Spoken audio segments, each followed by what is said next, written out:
So this is 10 minutes or less with Rochelle, our music director at First Presbyterian Church. And the shooting is happening in the choir room, and she has been doing a lot of cleaning up in here.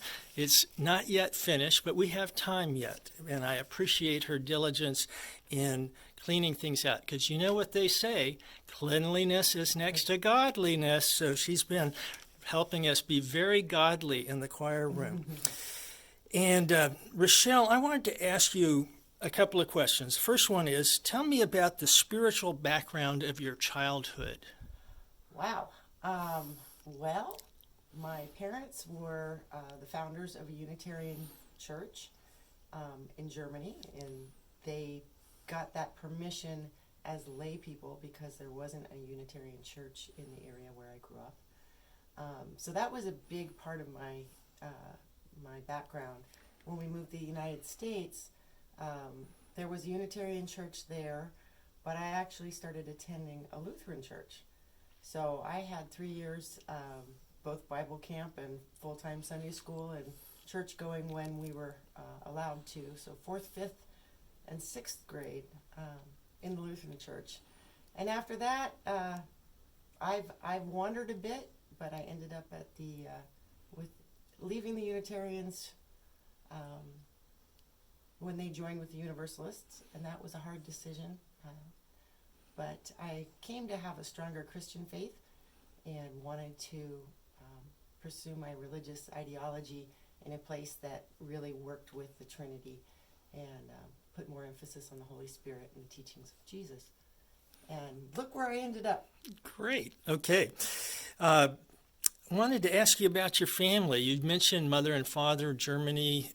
Who is your family, and where are they? Well, my family's very spread out. And because my siblings were spaced out quite a bit, our friendship and closeness has come as adults more than it did in childhood.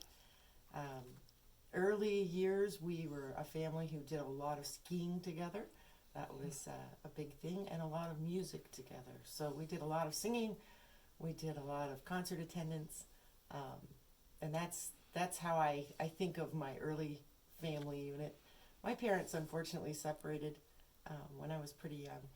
So after that, families become both the people that I'm blood related to and a lot of the people who I found that are lifelong friends that feel in my heart like family members. And of course, the congregations that I serve become family. Cool.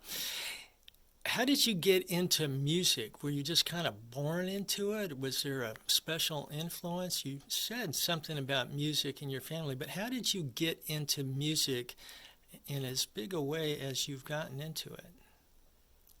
I absolutely think this was a God thing. My mom started putting me on the floor, a wooden floor, while my sisters were practicing piano lessons, and as an infant.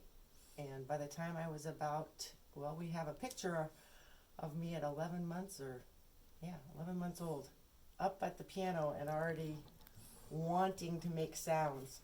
And by the time I was 2, I was sitting at the piano and actually copying my middle sister's piano music.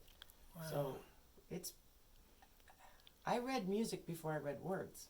Oh my So goodness. that's my first language.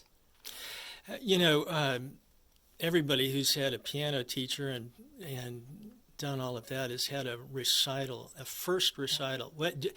Do you remember your first recital, and what can you tell us about it? I don't. My first recital, I was about 3, and I was self-taught, and it was listed that way, but my sister's piano teacher had heard me playing and said that I could be in the recital. My mother says I was ecstatic and a happy camper, and I believe that because I love to perform. But I do have early memories. When I was 4, I played in duet competition with my middle sister in Germany, and because I was so little, they always had us go first because it was bedtime. They were in the evenings. So it's throughout my whole life, always there. That sounds fun.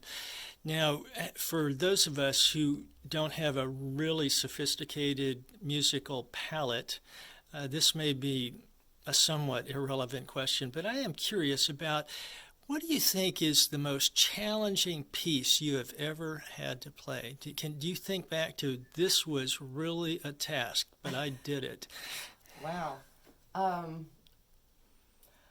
At my level, when I was working really seriously as a concert pianist, I can tell you there are too many to count. Mm-hmm. So going into recent history, Pastor wasn't here that weekend, but I played the Horowitz version of the Stars and Stripes here at this church, and that was about 500 hours of total practice time. Wow. That was a really wicked, difficult piece, and fun, but a lot of repetition and a lot of devotion to just practice, practice, practice. Well, Rochelle, we are really glad that you are here, and thank you for all the work you've been doing in a different format in this coronavirus time. And let's all stay healthy and safe, and God bless you for what you're doing. Thank you.